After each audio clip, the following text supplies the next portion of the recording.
बिस्मिल्लाहिर्रहमानिर्रहीम। अस्सलाम वालेकुम डियर स्टूडेंट्स, आज हम यूनिट 7 फिज़िक्स क्लास 9 मादा की खसूसियात के मशक के ये एमसीक्यूज़ करेंगे। तो फर्स्ट क्वेश्चन है, मादे की कौन सी हालत में मालिक्यूल्स अपनी पोजीशन नहीं छोड़ते। तो कौन सी मादा की हालत है जिसमें मालिक्यूल्स एक जगह पर रहते हैं, वो अपनी पोजीशन को तब्दील नहीं कर सकते। तो वो ठोस है।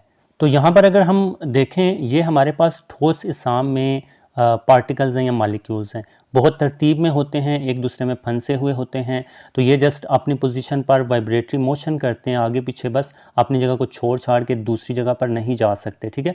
ऑन द अदर हैंड अगर हम मायात की बात करें तो उसमें मालिक्यूल्स जो हैं वो एक जगह से दूसरी जगह आज़ादाना हरकत कर सकते हैं, क्योंकि इनके दरमियान खाली जगह होती हैं।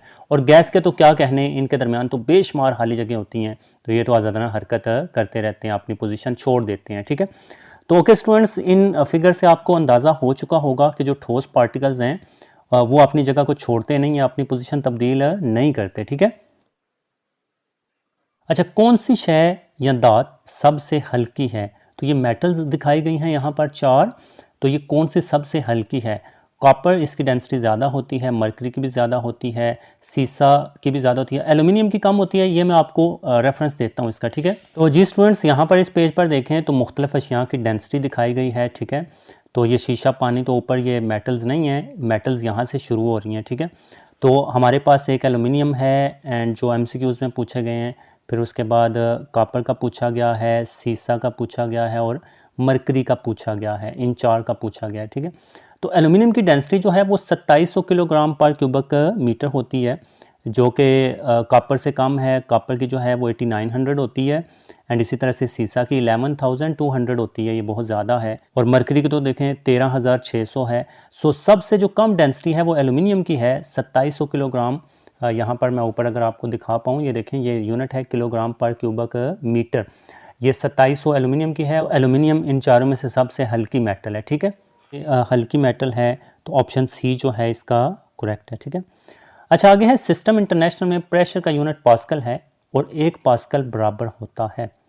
अब देखें, 1 पास्कल जो है ना वो 1 न्यूटन पर स्क्वायर मीटर के बराबर ही होता है, कि 1 पास्कल जो है ये 1 न्यूटन पर स्क्वायर मीटर के बराबर ही होता है। ठीक है। तो ये रिलेशन आपने याद रख लेना। तो 10 की ताकत 4, 10 की ताकत 2 या 10 की ताकत 3 के नहीं, बल्कि 1 पास्कल 1 न्यूटन पर स्क्वायर मीटर के ही बराबर होता है। तो ऑप्शन बी हमारा जो है ये करेक्ट है। Okay students. अच्छा, नेक्स्ट एमसीक्यू स्टूडेंट्स देखें, पानी का बैरोमीटर बनाने के लिए शीशे की ट्यूब की लंबाई अंदाजन कितनी होनी चाहिए। तो अंदाजन वो 11 मीटर होनी चाहिए। ठीक है। 11 मीटर होनी चाहिए। मैं आपको रेफरेंस बताता हूँ इसका। यहाँ पर स्टूडेंट्स आप देख सकते हैं, ये बैरोमीटर एक आला होता है जिससे हम एटमॉस्फेरिक प्रेशर की पैमाइश करते हैं, और इसमें अगर मरकरी भरा हो तो ये 76 सेंटीमीटर ऊंचा होना चाहिए। लेकिन पानी, अगर पानी की हम बात करें तो वो अगले पेज पर है। तो अगर पानी का देखा जाए तो मरकरी पानी से 13.6 गुना ज़्यादा कसीफ है। तो 13.6 को हमने 76 सेंटीमीटर को मीटर में चेंज कर लें, वो 0.76 मीटर आएगा। उसके साथ मल्टीप्लाई करेंगे तो 10.34 मीटर। ठीक है। यानी कि अगर पानी का बैरोमीटर बनाएंगे तो वो 10 मीटर से भी ज़्यादा लंबी शीशे की ट्यूब दरकार होगी, 10.34। तो इसको उन्होंने राउंड ऑफ करके ना वहाँ 11 लिख दिया है। ठीक है। बाकी कोई भी आंसर इसके करीब करीब नहीं है, तो हम 11 मीटर पर निशान लगाएंगे। ठीक है जी। तो स्टूडेंट्स, हमें पता चल गया 10.34 ये 11 के काफ़ी करीब है। तो अंदाज़न 11 मीटर जो है पानी का बैरोमीटर हमें ऊंचा बनाना होगा, जो कि काफ़ी ज़्यादा हाइट है। अच्छा, नेक्स्ट 5वां एमसीक्यू स्टूडेंट्स देखें, अर्शिमीदेस के असूल के मुताबिक उछाल की फ़ोर्स बराबर होती है हट जाने वाले माया के वज़न के, हट जाने वाले माया के वॉल्यूम के, हट जाने वाले माया के मास के, या इनमें से कोई नहीं। तो हट जाने वाले माया के वज़न के। ठीक है। उछाल की फ़ोर्स किसके बराबर होती है, जितना पानी किसी चीज़ को डुबोने पर अपनी जगह से परे हटा है, उसके वज़न के बराबर नीचे से ऊपर की तरफ एक उछाल की फ़ोर्स आती है। ठीक है। तो ऑप्शन ए करेक्ट है। मैं इसको आपका रेफरेंस देता हूँ। तो यहाँ पर स्टूडेंट्स देखें, यह अर्शिमीदेस का असूल है कि माया इस जिस्म पर उछाल की फ़ोर्स लगाता है जो माया के वज़न के मुसावी होती है और जो जिस्म के डुबोने से इस जगह से परे हट जाता है। ठीक है। तो माया के वज़न के उस वज़न के मुसावी होती है जो जिस्म के डुबोने से अपनी जगह से परे हटा है। तो ऑप्शन ए हमारा करेक्ट है स्टूडेंट्स, हट जाने वाले माया के वज़न के। बाकी माया के वॉल्यूम के, माया के मास के बराबर नहीं है, माया के वज़न के। तो ऑप्शन ए हमारा करेक्ट है। ठीक है। अच्छा, नेक्स्ट स्टूडेंट्स जो छठा एमसीक्यू है उसमें वो हमसे पूछ रहे हैं कि किसी शय की डेंसिटी मालूम की जा सकती है पास्कल के कानून की मदद से, हुक के कानून की मदद से, अर्शमीदस के असूल की मदद से या तैरने के असूल की मदद से। तो अर्शमीदस के असूल की मदद से हम किसी जिस्म की डेंसिटी मालूम कर सकते हैं। ठीक है जी। तो स्टूडेंट्स यहाँ पर आप देख सकते हो किसी जिस्म की डेंसिटी अर्शमीदस के कानून से हम किसी जिस्म की डेंसिटी भी मालूम कर सकते हैं। तो ये बात आपने याद रखनी है कि अर्शमीदस के कानून या असूल से हम किसी जिस्म की डेंसिटी भी मालूम कर सकते हैं। ठीक है, यहाँ पर देखें स्टूडेंट्स, अर्शमीदस के असूल या कानून की मदद से हम किसी जिस्म की या किसी शय की डेंसिटी मालूम कर सकते हैं। तो ये ऑप्शन सी जो है हमारा ये करेक्ट है।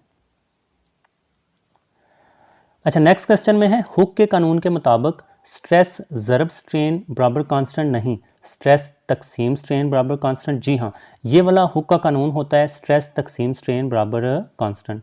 स्ट्रेन ओवर स्ट्रेस नहीं होता, ठीक है, स्ट्रेस ओवर स्ट्रेन होता है, वो कांस्टेंट के बराबर होता है। यहाँ पर आप देख सकते हैं स्ट्रेस ओवर स्ट्रेन बराबर कांस्टेंट, यही हुक का कानून होता है। ठीक है, ऑप्शन बी जो है स्ट्रेस ओवर स्ट्रेन बराबर कांस्टेंट, ये हमारा करेक्ट है, यही हुक का कानून है। ठीक है।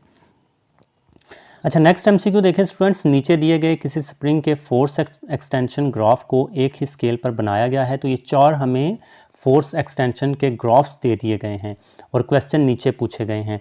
तो इन चारों ग्राफ्स की मदद से हमने नीचे वालों के आंसर्स करने हैं। ठीक है, तो चलिए देखते हैं कौन से ग्राफ पर हुक का कानून लागू नहीं होता।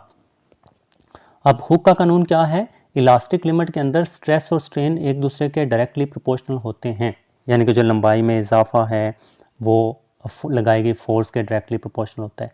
तो किस कानून पर हुक, तो किस ग्राफ पर हुक का कानून लागू नहीं होगा? ये ग्राफ जो सी है ये बाकी सब से आपको डिफरेंट नज़र आ रहा है। इसमें क्या है, फोर्स ज़्यादा हो रही है तो एक्स भी तो ज़्यादा हो रहा है ना, वो तब्दीली हो रही है। इसमें भी सेम, लेकिन इसमें जो एक्स है वो चेंज नहीं हो रहा, एक्स उसी सेध में आ रहा है, सिर्फ फोर्स हम बढ़ा रहे हैं और एक्स सेम रह रहा है। तो यहाँ पर ये डायरेक्टली प्रोपोर्शनल नहीं है। सो जो सी है ऑप्शन यहाँ पर इसका अगर हम लगाएं तो कौन से ग्राफ पर हुक का कानून लागू नहीं होता? सी पर, तो सी पर लगा दें। ठीक है, चलें। अच्छा, आगे स्टूडेंट्स नेक्स्ट है कौन से ग्राफ में स्प्रिंग कांस्टेंट की कीमत सबसे कम है?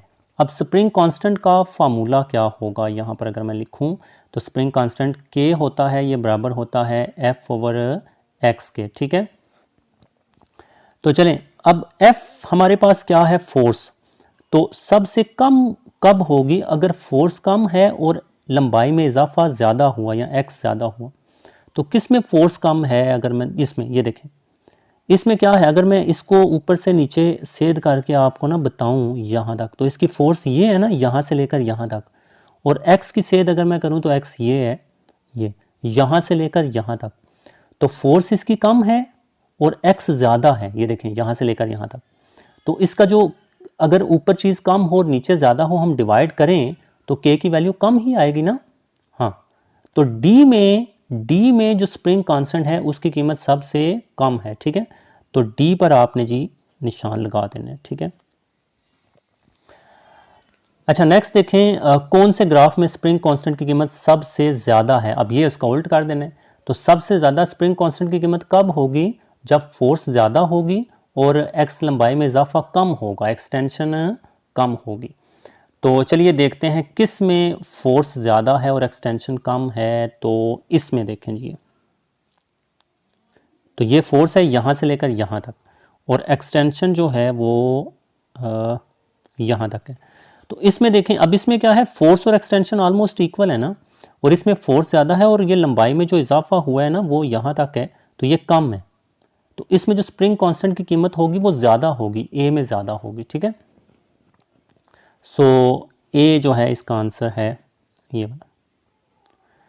तो ओके स्टूडेंट्स, ये हमारे एमसीक्यूज़ थे आज के। आई होप आपको अच्छी तरह से समझ आ गई होगी। अपना बहुत ज़्यादा ख्याल रखिएगा, दुआओं में याद रखिएगा। अल्लाह हाफिज़।